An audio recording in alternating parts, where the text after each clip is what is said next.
Mojen, tak se jmenuje poslední majitel Nobelovy ceny za literaturu. Jeho jméno ve Stockholmu oznámili právě dnes. A to není všechno. Dnešek je vůbec dnem knížkám předurčený. Je tu velký knižní čtvrtek, podle britské tradice, chcete-li, který na trh přinesl hned 12 knižních novinek, žánrově hodně pestrých. Snědla sladkosti dětem je jedna z nich. Napsala ji Martina Formanová, která za vámi dnes přišla do Hyde Parku. Dobrý večer.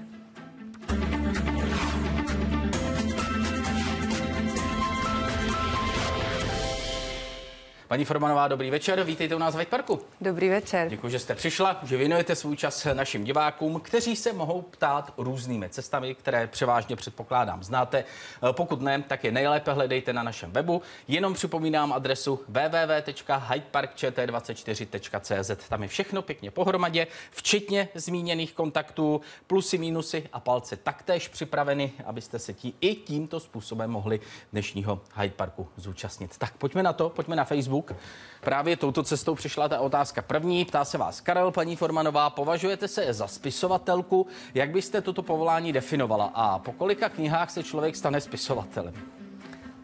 Ano, tak to je zajímavá otázka. Jestli se považuji za spisovatelku, já, abych řekla pravdu, tak hlavně nepovažuji za tak důležitý se definovat nějakým způsobem, protože pokud bych musela vyplňovat kolonku povolání, no, asi bych váhala mezi žena v domácnosti a spisovatelka, ale... Spisovatelka vypadá líp, ne? No, to je pravda, no. I když mě, jako já se zase za to nestydím, že se starám o domácnost. Tak ale fakt, že moje knížka už je 5., tak si myslím, že asi bych mohla i tu spisovatelku napsat. Vy sama o sobě říkáte, to jsem se dočetl v Reflexu, ani ne tak spisovatelka, jako popisovatelka. V čem je to přesnější?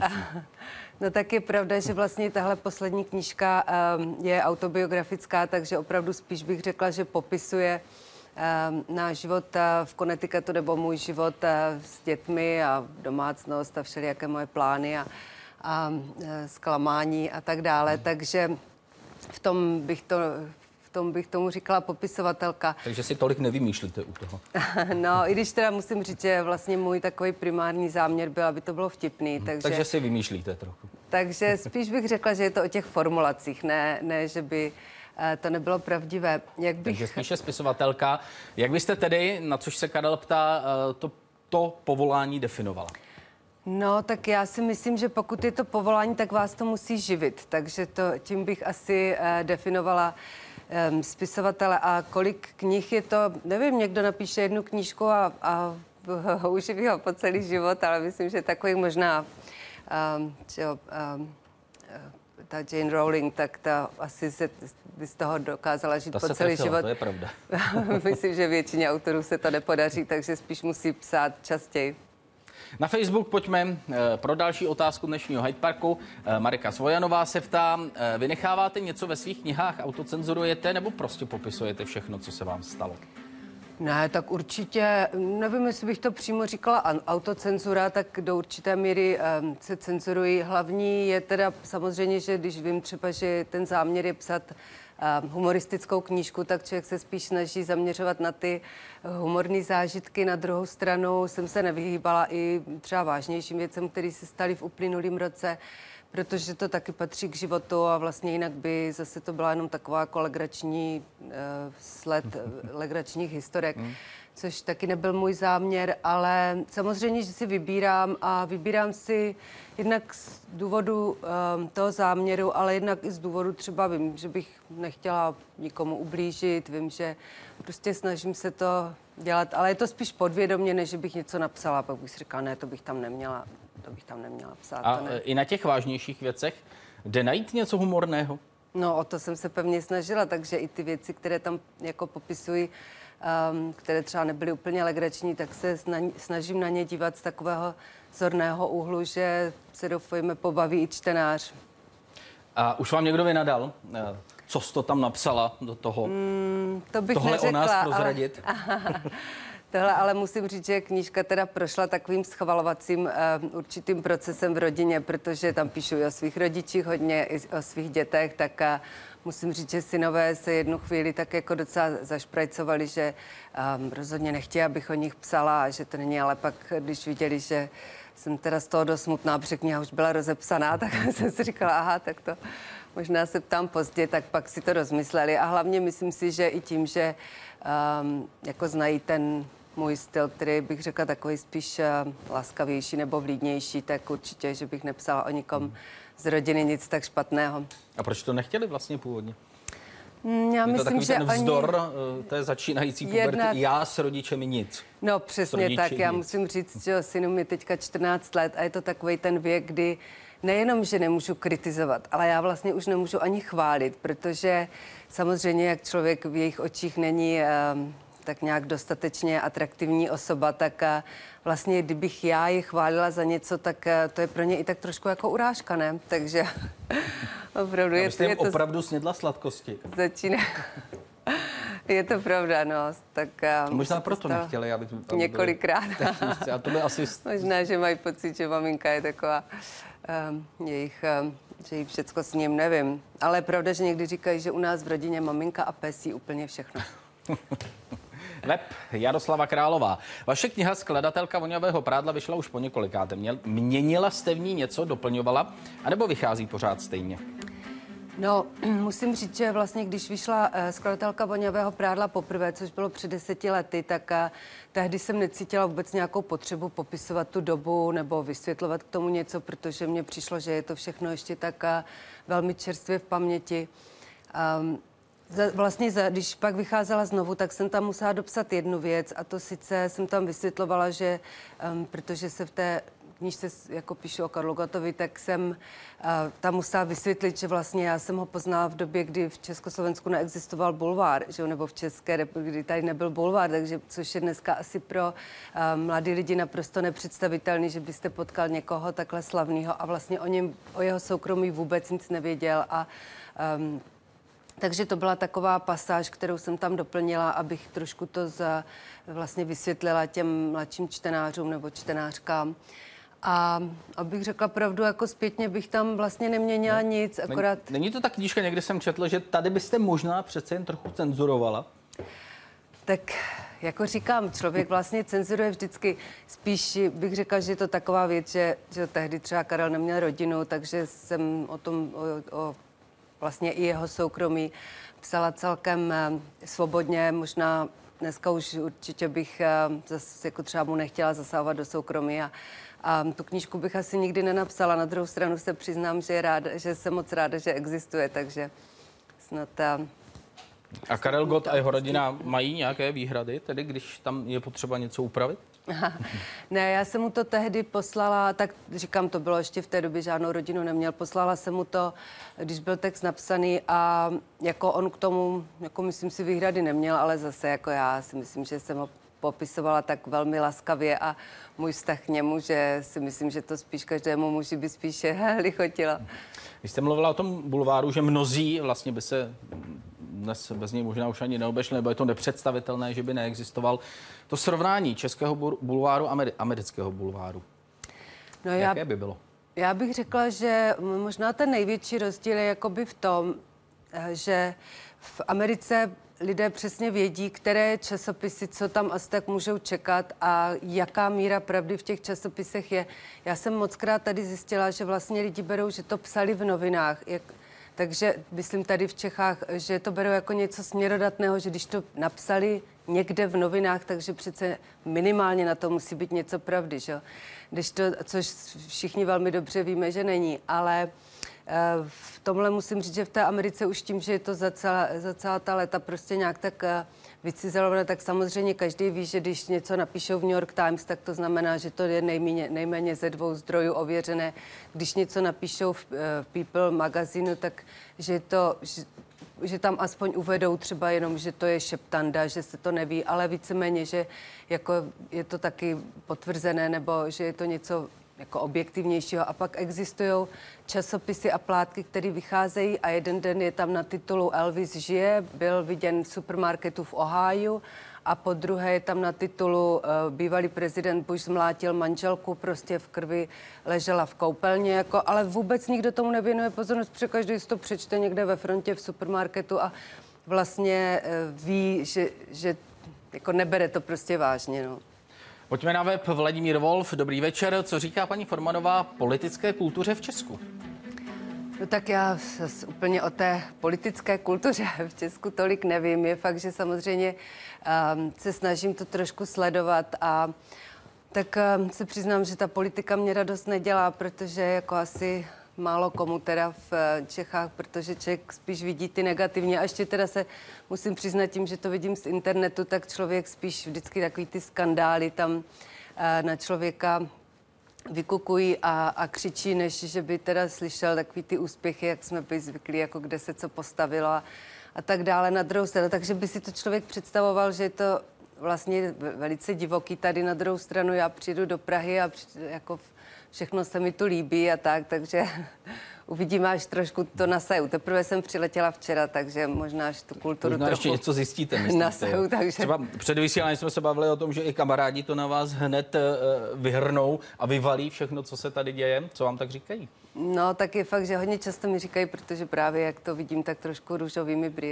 brýlemi kolem, tak vždycky říkají, kdybyste je měla jednou zůstat pořádně dlouho, jako abyste opravdu zažila. A já bych si hrozně přála tady být jednou tak dlouho, mě to trošku už začalo lézt krkem, ale vždycky jsem tu příliš krátce.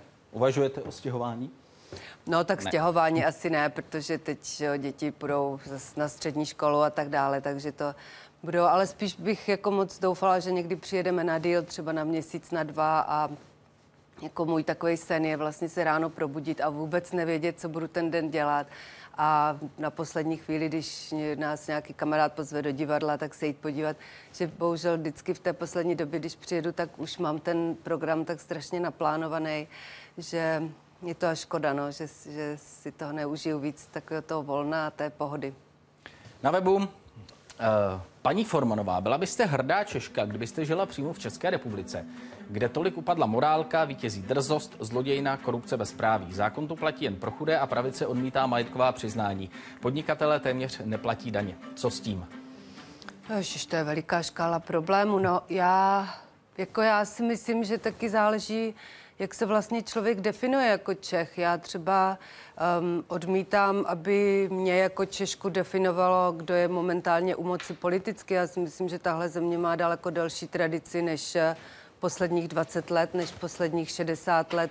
Víte, co myslím, že podle mě být Čechem jako neznamená jenom tady to, což je smutný a věřím, že spousta lidí jsou strašně otrávení z toho patřit vlastně v tuhle chvíli do České republiky, ale myslím, že být Čechem je opravdu víc, než jenom ta momentální situace. A zkuste jako spisovatelka poradit, co s tím, kdybyste se z toho měla vypsat v knize. Co s tím? No já jsem právě taková ta spisovatelka, která se spíš snaží dodávat lidem dobrou náladu a pohodu, protože člověk si říká, že těch problémů právě je tolik a já nevím, co s tím, tak mě strašně zklamalo, protože vím třeba v těch minulých volbách, že jsem byla strašně pyšná, jak jsou Češi chytří, že zaškrtávali ty svoje oblíbené kandidáty a že to vypadalo, že vlastně tím se jim podaří dostat k moci lidi, kteří jsou nějaký nepošpinění a neskorumpovaní a tak dále. Pak samozřejmě, jak víme, si to ty politické strany zase udělali mezi sebou bez ohledu na to, co si lidé přejí. Já nevím, abych asi byla taky velice frustrovaná, musím říct, kdybych tady žila, protože i když to vidím z dálky, tak já vlastně ani nevím, třeba teď, kdybych vám řekla jednu politickou stranu, které věřím, nebo to asi které bych... před volbami úplně nemusíme dělat. Jo, ne, no, že bych jako se do toho... Na Facebooku Lisbeth, dobrý večer. Lidé mají tendenci svalovat vše zlé na vládu a politiky, místo aby se sami pokusili zlepšit svou situaci. Co byste těmto lidem, kteří se radši utápí v závisti a lítosti, vzkázala? Přeji vám hodně úspěchů. Teda musím říct, že jsem úplně zaskočená, jaký silný emoce tady máme. Tak, máme velmi vnímavé diváky. To je dobře. No, já bych řekla, no právě teda, jak jsem zmínila, tak si myslím, že třeba někteří lidi se to snažili tak nějak obrátit třeba při těch volbách a že ono je to opravdu někdy těžký, jakou variantu zvolit, tak... Ale myslím si, že asi nějaký takový občanský iniciativy určitě můžou změnit věci. A myslím si, že je to taky i dobou a myslím si, že pevně doufám, že i třeba ty politici začnou uvědomovat, že prostě existuje nějaký práh, za který už to nejde. Tak uvidíme, no. Tak mrzí mě, že jsem žádný recept neposkytla, bohužel. Třeba ho napíšete do příští knížky. Teď pojďme k té předchozí, nebo k té více předchozích, abych tak řekl, od Lindy otázka. Vaše kniha Skladatelka voňavého prádla je skvělá, jste stále ke svému muži úslužná a pozorná jako v knize. Co říkáte na náladu u nás, kde jsme dlouhodobě znechuceni politikou i obrovskými korupčními skandály? Jsou ve Spojených státech politici také doživotně beztrestní?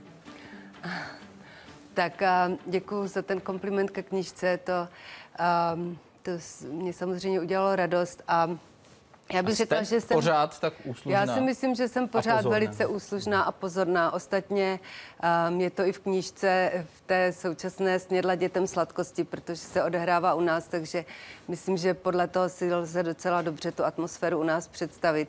A tak hlavně byste se museli zeptat manžela. No, teď jsem chtěl říct, jestli to taky říká pan manžel tohleto.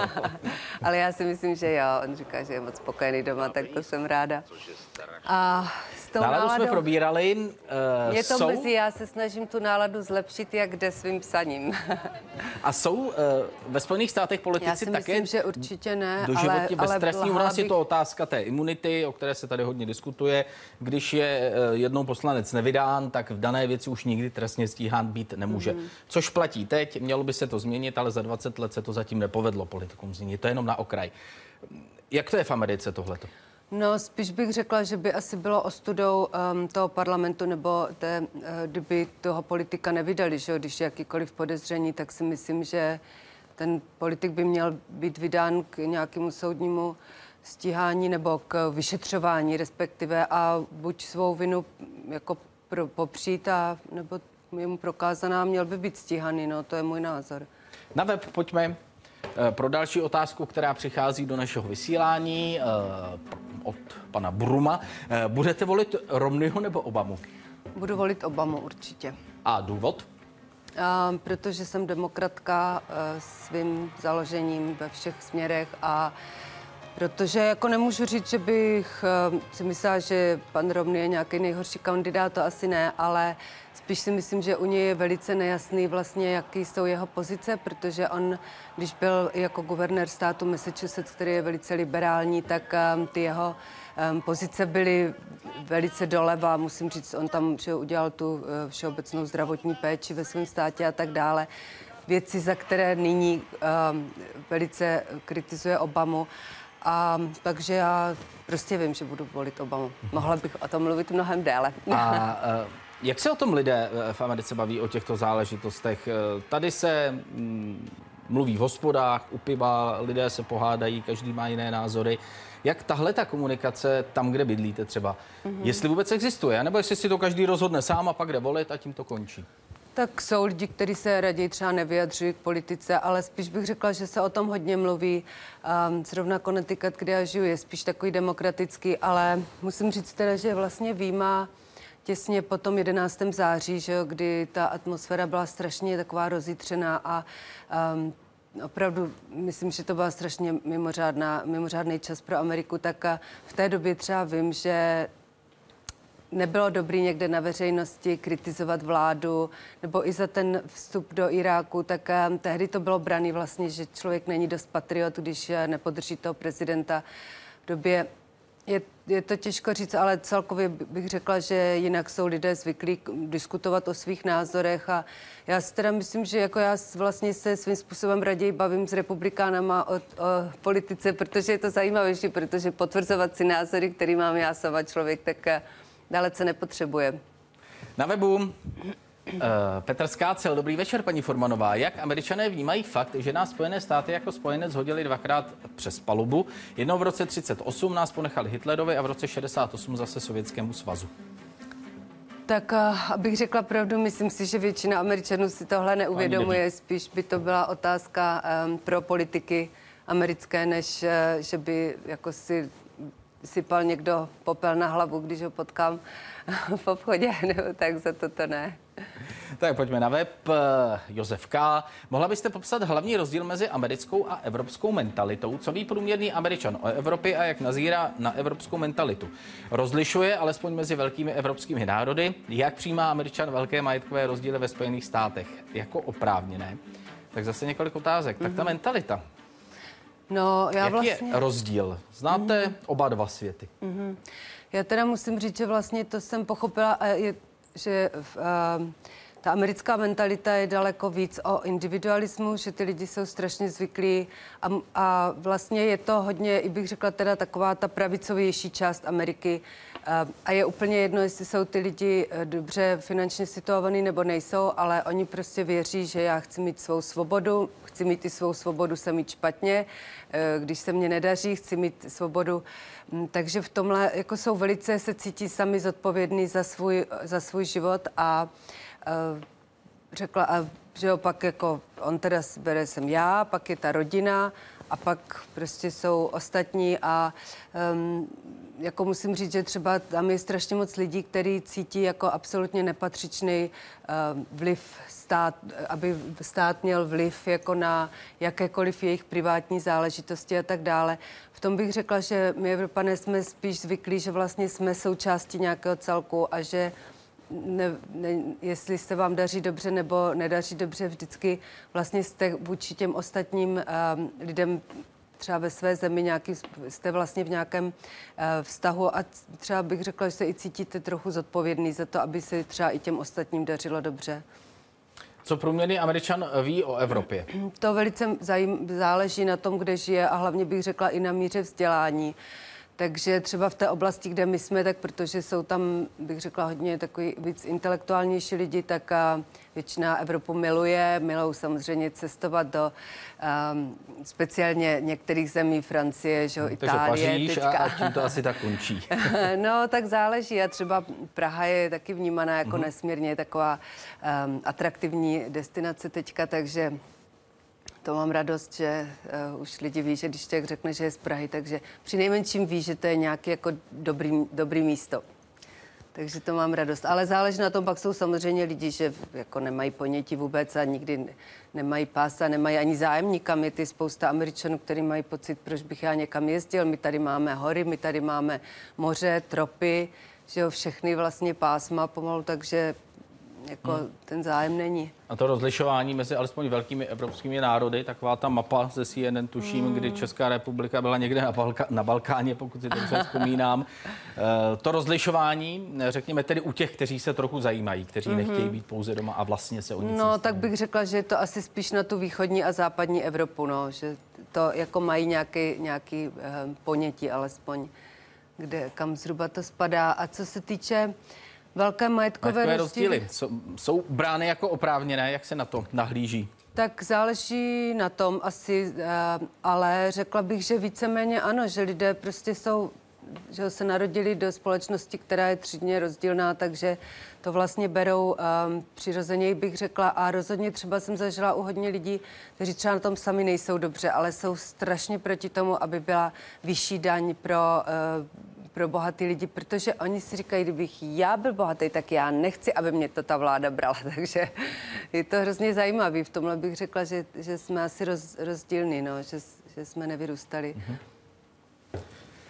Facebook s další otázkou. Jindřich Oswald. Dobrý večer, paní Formanová. Jste manželkou vyhlasného oscarového režiséra. Ovlivnila jste v něčem Miloše Formana ohledně jeho filmu?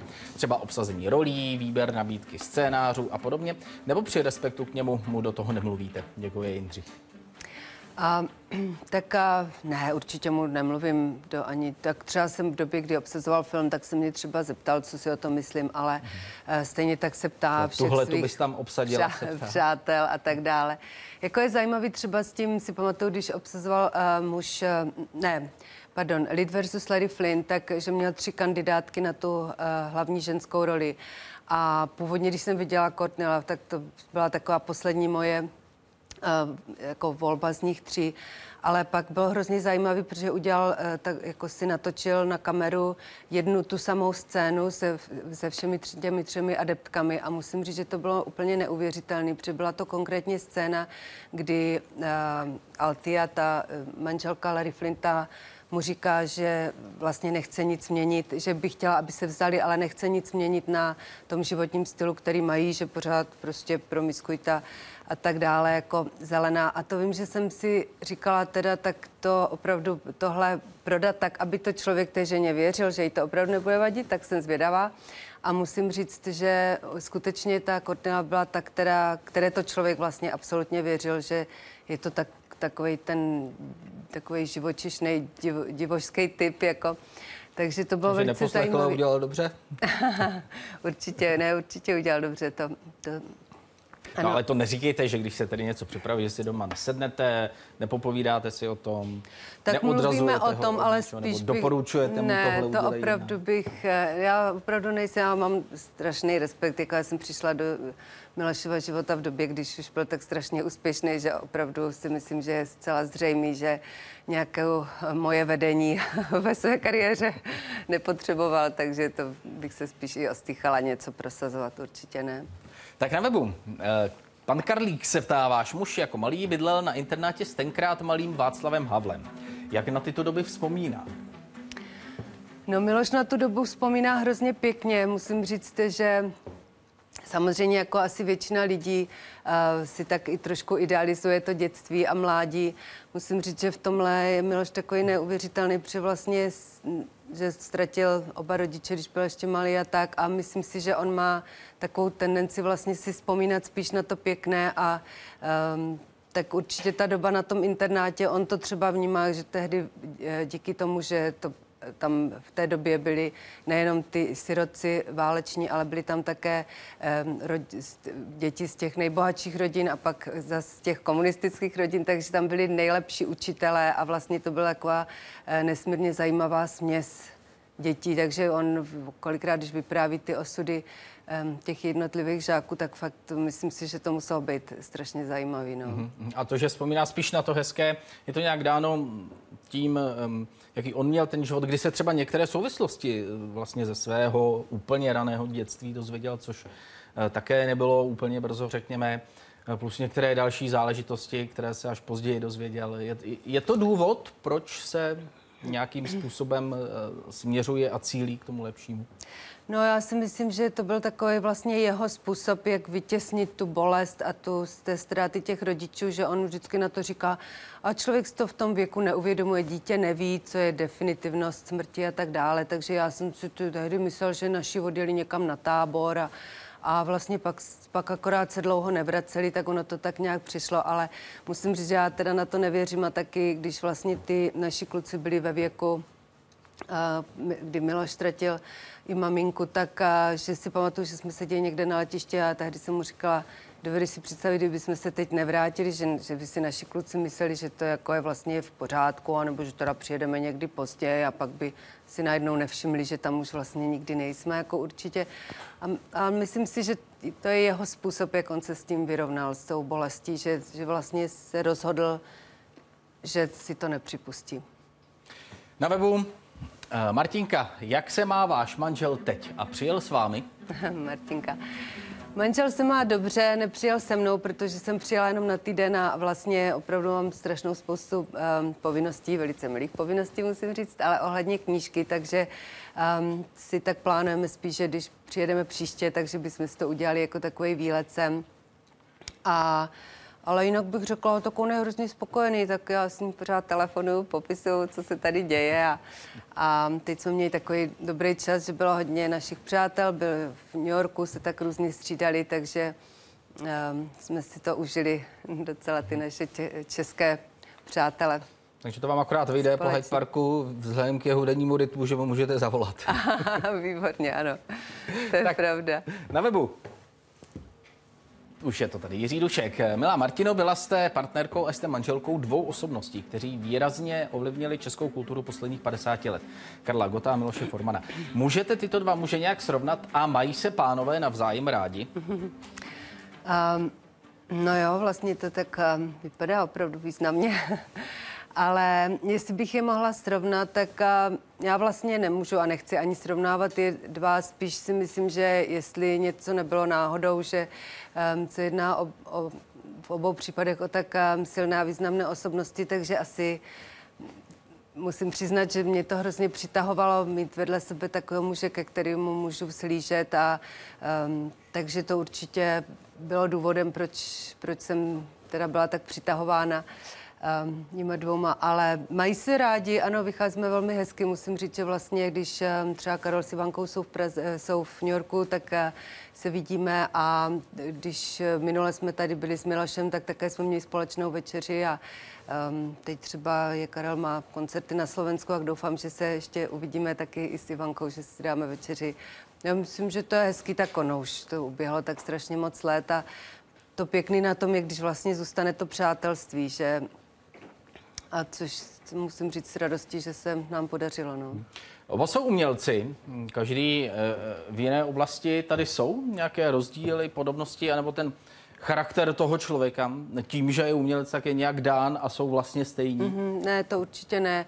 Já bych řekla třeba, že u Karla je to strašně, z něj cítím, jak hrozně důležitý jsou pro něj lidé a vlastně ta zpětná vazba toho publika a tak dále. V tomhle Miloš je možná trošku víc takový jako morous, že on má taky rád společnost a samozřejmě mu nesmírně záleží na tom, jak jsou ty filmy vnímány diváky a tak dále, ale jako spíš bych řekla, že on má rád si jako jít zpátky do toho svého zázemí a jako nedovedu si představit, že by třeba se vystavoval takovému tlaku a být třeba pod takovým drobnohledem a víte, co myslím, že v tomhle bych řekla, že je Miloš takový víc jako individualista a takový introvert, nebo... A přitom ale říkáte, že je zábavný, tak jde to dohromady být morous a zábavný. Aha. No, on prostě je třeba celý den morous a říká, já jsem se nevyspala, hrozný a tohle. A pak prostě, večer. Přesně. A pak teda večer musím říct, že kolikrát úplně zírám, jak baví společnost a ne, tak je taky velice zábavný, to určitě nemůžu říct. Facebook, který se nám možná i ukáže, tak už by to mělo jít. Karel Budějovický. Vaše knihy jsem bohužel nečetl, slyšel jsem ale, že o vás Karel Gott zpíval písničku. Je to pravda? To nevím, to se musíte zeptat Karla. No, on to neřekl, tady je, přinesl ten song. Ne, tak samozřejmě v době, kdy jsme se stýkali a přátelili, tak vždycky pouštěl, jaký zrovna dělá nový album a tak. Všeobecně se vlastně té době, kdy my jsme byli spolu, přisuzuje, když muž se ženou snídá, tak je fakt, že to bylo takový jako hezký zrovna období, ale jestli by to bylo věnováno jenom mě, to teda opravdu nevím. Tak na webu Marek se ptá, dobrý den, paní Formanová, tvrdíte, že jste hrdá Češka v Americe. Chci se vás zeptat, jestli vaše děti umí česky. Z televizních dokumentů o vašem manželovi to tak nevypadá. No, je to pravda, ano, já jsem si všechno vyslechla po tom dokumentu. Ne, pravda je ta, že my mluvíme doma česky samozřejmě, Miloš, já, moje maminka, a mluvíme česky na děti většinou, jako je pravda, že je to těžké někdy, protože když mají kamarády, navíc jako oni si zvykli a to byla moje, teda musím uznat, taková vlastně nedůslednost, že jsem jim nechala, že odpovídají anglicky, protože jsem se nějak předpokládala, že když rozumí, co jim říkám, takže taky umím mluvit. A fakt je ten, že když jsem potom vlastně si řekla, je to pravda, jako já musím na to dohlížet, aby oni taky mluvili česky, tak vlastně jsem byla překvapená, jaká je to propast mezi tím, co oni jako rozumí tu slyšenou, ale vlastně, když to pak mají říkat, tak je to pro ně námaha si vzpomínat a lovit ty slovíčka. Ale pracuji na tom a mimochodem také o tom píšu ve své knížce Snědla dětem sladkosti. Mají kurzy češtiny doma tady?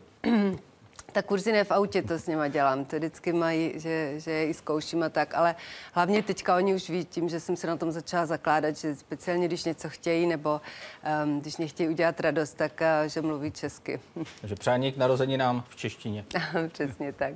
No a chtějí umět ten jazyk svých rodičů? To je teda další věc, musím říct, že vlastně teď bych řekla, že se dostali do takového stádia, že už jim to nepřijde, že bylo jedno období, že pro mě, když byli malí, tak samozřejmě mluvili jenom česky, ale pak jak začali chodit do školy a zjistili, že všechny ostatní děti mluví anglicky a že vlastně ta čeština se stala takovým tím jazykem těch příkazů a návodů a rád a tak dále, což jim lezlo na nervy, tak vlastně od té češtiny tak jakoby právě opustili.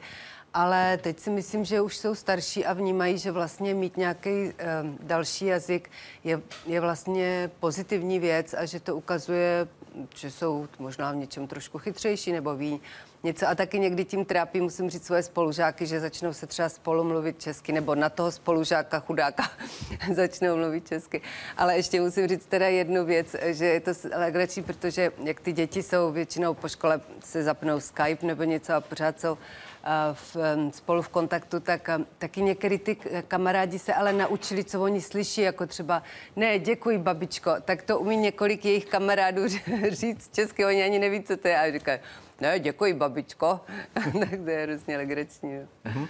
A chce někdo třeba trochu proniknout do té učešní z jejich kamarádů? Neskoušejí to? Je to jenom v té rovně pošťuchování? Já si myslím, že zatím je to těžko říct, tak je jim 14 teprve, takže si myslím, že to může být zajímavější, ale v tom... No, to je pravda, no, tak uvidíme. Facebook, proč jste se z velkoměsta přestěhovala do Connecticutu?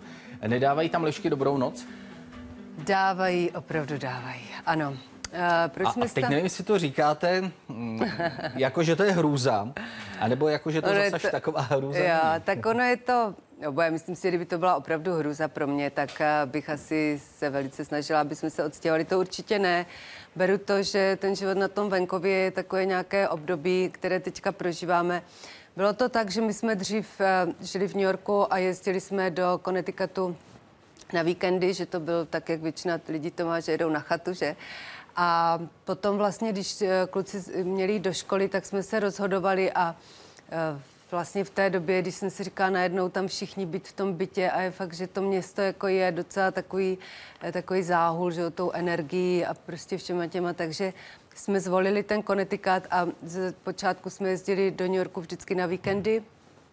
No ale pak ty děti, jak jsou starší, tak už mají všelijaké aktivity a kamarády, takže teď jsme opravdu, bych řekla, drtivou většinu času v tom Connecticutu, ale říkám, tak naštěstí ten New York, jakoby je to třeba 1:45 od nás zase do New Yorku bytu, takže se tam snažíme někdy jezdit a já si hlavně myslím, že je to jako třeba s těma Čechama, že jak jednou ty děti nebudou mě tak potřebovat pořád, že půjdou někde na vysokou nebo kdyby se rozhodli pro internát, tak a vlastně pak bych třeba chtěla trávit víc času v New Yorku, jet sem na díl, to si myslím, že pak přijde to období, kdy si to budeme moct užít i bez těch lišek.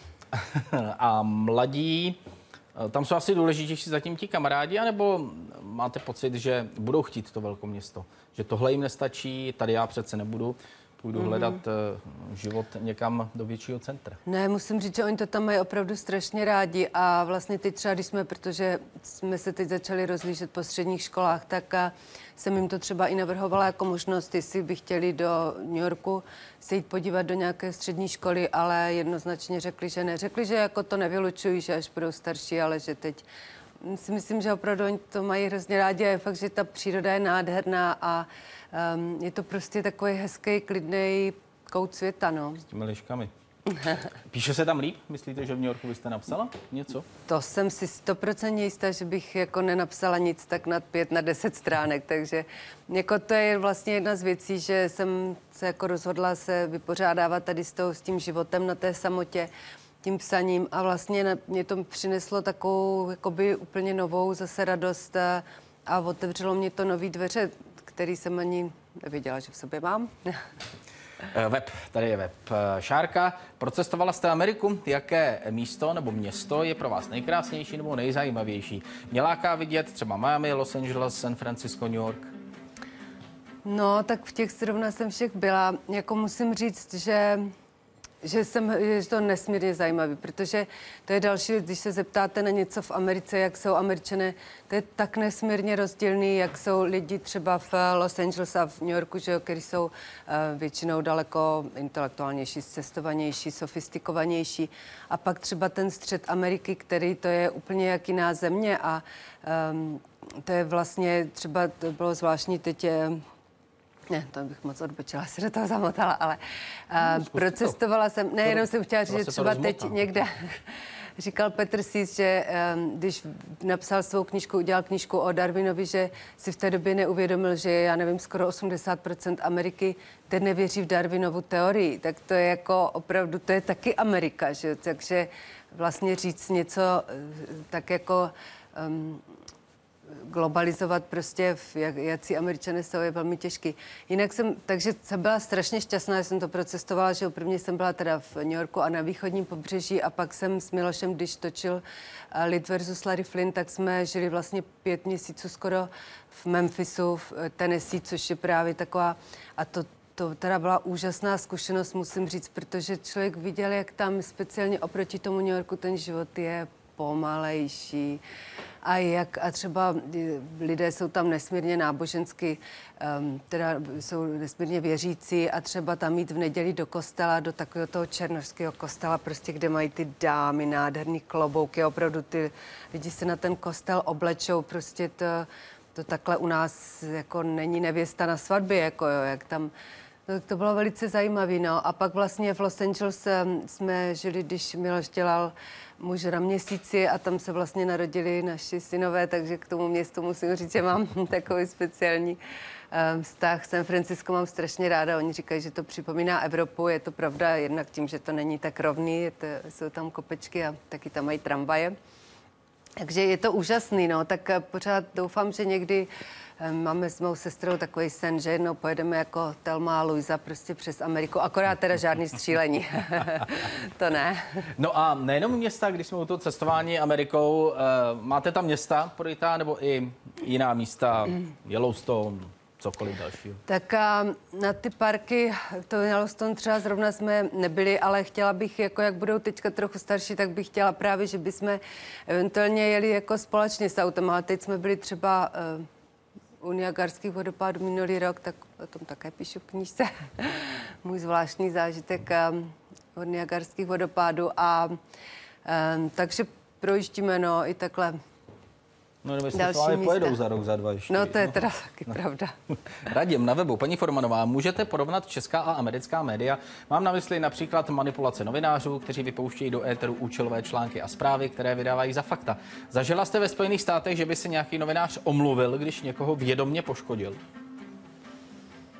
Tak já začnu u těch médií. Tak jako v Americe všeobecně speciálně teda republikáni jako užívají termín liberální média, prostě, že vlastně tak jako se snaží navodit takový dojem, že všechny ty média jsou koupený nějakýma liberálama, který teda si podplacují, aby propagovali levicovou politiku. Já jsem o tom přemýšlela vlastně, protože jsem si říkala, ale jak to, že proč by jako kdo jsou ti, co platí teda ty liberální média, když přece většina, bych řekla, lidí, kteří mají opravdu ty velké peníze, jako Murdoch a tak dále, tak ty jsou spíš pravicoví.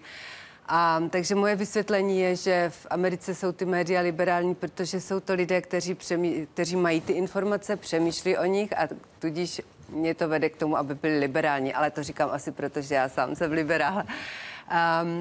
Jestli manipuluje, určitě, samozřejmě. Je teda velice zajímavý teďka třeba sledovat televize americký, protože dřív CNN byl braný jako takový vlastně taková nejširší platforma pro zprávy a teď se ukazuje, že vlastně ta Amerika se tak radikalizovala, že daleko to není, naopak ta sledovanost CNN velice poklesla, protože nejvíce je sledovaný buď Fox, což je jako ta pravicová televizní stanice, a nebo MSNBC, který jsou zase výrazně levicoví, a že vlastně lidi jakoby nechtějí sledovat takový všeobecný řeči, který to jakoby nějak všechno semelou dohromady, ale že vlastně lidi chtějí slyšet ten buď svůj názor, pokud posloucháte, anebo teda takzvaně naslouchat nepříteli, pokud přepnou na tu opačnou. Takže abych řekla, jestli se někdo omluvil, tak to si teď nevybavuji. Asi pokud noviny poškodí někoho, tak se musí omluvit samozřejmě. Ale vím, že je to tady problém, jako slyším různý s těmi médií, ale fakt si myslím, že je to věc vývoje. No, tak jak je to s tím bulvárem, že tady všechno lidi berou jako, ne všichni samozřejmě, ale hodně lidí, že bere za daný fakt, pokud se něco napsalo v novinách, tak se asi musí i dostat z těch spálniček prostě ty serióznější novináři a žurnalisté. Na webu, pokud se nám ukáže, uvidíme další otázku. Je v Americe důležitější pro obsazení herce jeho popularita anebo jeho herecké kvality? Tak to určitě záleží taky, jaký druh kariéry ten člověk dělá, tak pokud třeba si myslím, že televize je vždycky největší na popularitu, protože tam ty tváře vidíte pravidelně a tak dále. Určitě jsou herci, kteří třeba by nešli do nějaké takové do toho sitcomu nebo tak, protože mají pocit, že to neodpovídá jejich buď druhu, anebo velikosti herectví, tak to záleží na tom, ale myslím si, že to každý se musí rozhodnout. Já teda a to obsazování osobně... zase, když obsadíte populárního herce, tak asi to takhle, promiňte, zvyšuje tržby. To je pravda, ano, určitě je to, a taky je lehčí mnohem sehnat peníze na ten film, když tam máte nějaký slavný jméno. To je jedna věc jistá. Další otázka v psané podobě v dnešním Hyde Parku je na Facebooku. Od Jindřicha. Dobrý večer, paní Formanová. Při mohutném nástupu elektronických knih nebojíte se o klasickou tištěnou knihu? Přece tištěná vázaná kniha by měla být nenahraditelná. Její neopakovatelné kouzlo a vůni nelze nahradit. Co vy na to? Děkuji, Jindřich. No tak vy to tak krásně popisujete, že to kouzlo té a vůně té knihy nelze nahradit. Já si myslím, že určitě nejste sám, pane Jindřichu, takže si myslím, že určitě lidé budou kupovat knihy dál a mě osobně, já si myslím, že jakýmkoliv způsobem se ty knihy dostanou ke čtenáři, tak že to je báječný, takže já bych zase ty elektronické knížky jako nějak rozhodně neodsuzovala. A vy čtete na papíře nebo digitálně? Já teda mám i ten Kindle, ale musím říct, že vlastně taky mám raději knížku, no, že pokud... A je to takový, nevím, taky vidím, kde v té knížce jsem, jak jsem, nevím, je to určitě zvyk, ale myslím si, že jako ta nová generace, nebo ty mladší generace, že určitě budou tíhnout už víc k těm elektronickým.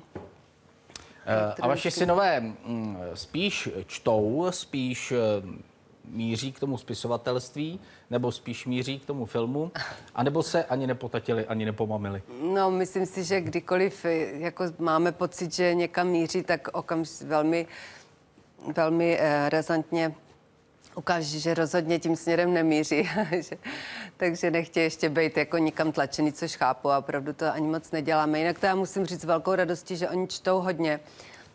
Ale oni třeba čtou právě teď, už je to, někdy si některé knížky mají rádi si kupovat, ale hodně, že si to stáhnou prostě do toho iPadu nebo tak. Takže je to opravdu, si myslím, asi... Obecně děti čtou v Americe? To často se u nás vytýká, že u nás se zas až tolik nečte, když samozřejmě na to jsou názory různé. Jak je to ve Spojených státech? No, řekla bych, že je s tím taky problém, no. Musím říct, že teda v tomhle třeba ten Harry Potter, to byla tak úžasná, ta paní si zaslouží každý penny nebo každý dolar za ty knížky, protože si myslím, že jenom to vzbudit v těch dětech zájem, prostě ten fanatismus, který kolem toho byl úžasný, že vlastně ty děti to zažili, co to je, když s tím hrdinou jdete a člověk nedýchá, co se s ním stane dál a tak dále, takže to bylo úžasný, no, ale říkám, myslím si, že většinou taky je s tím problém, dostanou děti 2-3 knížky přečíst přes léto a pak teda to horko těžko dohánějí někde v srpnu, ale ty naši jsou zrovna docela takový v tomhle povedení. Goethe nám píše na Facebooku. Jaké autory čtete ve volném čase? Máte ráda literaturu faktu nebo spíš klasické romány? Která kniha je vaše nejoblíbenější?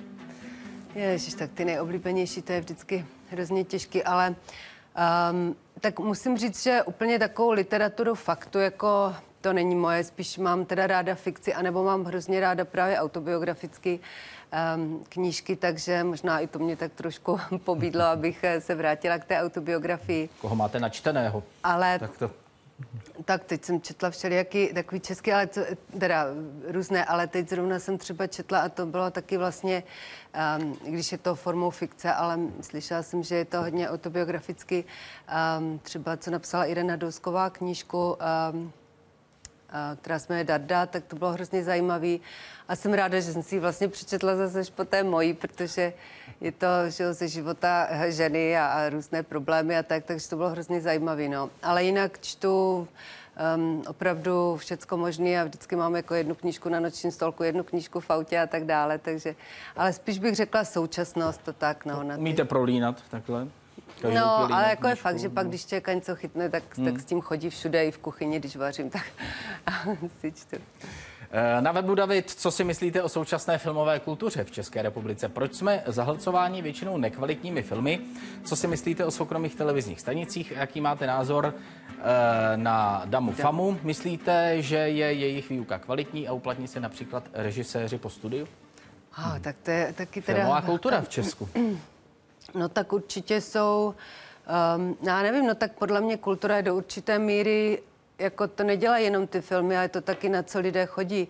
Tak samozřejmě ty producenti potom se snaží dávat ty peníze tam, kde jsou ty diváci, že? Ale myslím si, že no a vlastně... nevede ten vyložený tedy biznis, který říkáte k tomu, že se točí jenom to, co je možná zábavné, naplní to volný čas, nemusíme vyloženě říkat, že to je bůh ví co špatného, ale velký kvalitní film to třeba není. Ne, máte naprosto pravdu a to jsem chtěla říct, že tam pak zase vstupuje, jako podle mě je určitě důležité, aby ten stát podporoval tu kulturu právě na projekty, které jsou třeba na první pohled nemusí vypadat tak, jak si takový úspěšný teda na tržbu, ale jsou to třeba velice kvalitní umělecké díla. To bohužel nevím teďka, do jaké míry stát v tomhle pomáhá. Vím, že jsou různé granty, ale nakolik jsou vysoké a jestli opravdu to pomůže třeba začínajícímu režisérovi. Myslím si, že je to těžké na druhou stranu. Filmaři nad státní podporou pláčou, tedy podle běžně dostupných informací. Tak to je mě líto, no a možná, že to je taky důvod, proč to je zahlcování, nebo proč jsme zahlcováni většinou nekvalitními filmy, protože opravdu některým těm projektům, když se nepomůže finančně, tak prostě nevzniknou. Já si myslím, nevím teď, jaká je situace na FAMu, za nás to bylo báječný, protože samozřejmě tam učí spousta lidí, kteří třeba v té době nemohli pracovat. Takže to byla taková, a hlavně jako bylo báječný, že tehdy že tak lidi nebyli, myslím teď ty studenti nějak rozptylováni točením reklam nebo snahou se uživit, protože že ta doba byla prostě úplně jiná. Tak jsme byli zase rozptylovaní jinými věcmi, nebo konkrétně já, ale to je jiná věc. Ale myslím si, že ta výuka byla velice kvalitní. Jak je to přesně teď, to nevím. A s režiséry po studiu, myslím si, že to je nesmírně těžký obor v každé zemi a že vlastně, když si vezmete, že kolik režisérů teda každý rok ukončí tu školu a teď jsou že jiné filmové školy, ne už jenom FAMu, tak že je to asi těžký a člověk asi musí být opravdu mít tu svou vizi a jít za tím prostě nesmírně jako cíleně, aby se to podařilo. Zpět. Na webu Pan Mařík máte nějaké životní krédo a rady pro život? No tak nemám, jako nebo respektive já už jsem tak z toho ustoupila. On člověk, jak má ty děti a pořád se jim snažil předávat nějaký rady a porady a pak vidíte, jak ji tu budí nevoli, tak jsem spíš od razení ustoupila. A nebo mám takový všelijaký, který mě říká maminka, tak už jsem to tak převzala, opakuju to a už si myslím, že jsou moje, a i když teda... Neříkejte, že jste se nebouřila ve věku vašich synů. Určitě ano, to je pravda, ale tak... Já mám třeba ráda jedno maminčino a to je, co neuškrábeš, to co neuhladíš, to neuškrábeš, takhle.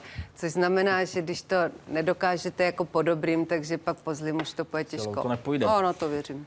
SMS-kou poslední otázka Hyde Parku. Pořád skládáte prádlo do komínku?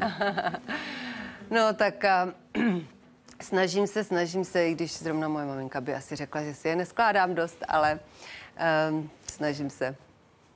A určitě prádlo pořád, prádlo se starám já, takže skladatelka voňavého prádla. Pořád. Paní Formanová, díky za vaše odpovědi našim divákům, za váš čas, který jste jim věnovala, takhle vás hodnotí. Ti, kteří se hodnotit rozhodli a svůj hlas poslali, od 37% jste dostala znaménko minus, od 63% potom znaménko plus. Od nás poděkování za účast v Hyde Parku. Moc mě těšilo, děkuji, hezký večer. Pozvánka na zítřek. Zítra v Hyde Parku budeme mluvit o jídle. A nechte se překvapit s kým. Pro dnešek pěkný večer, pokud možno s Českou televizí. Naschledanou.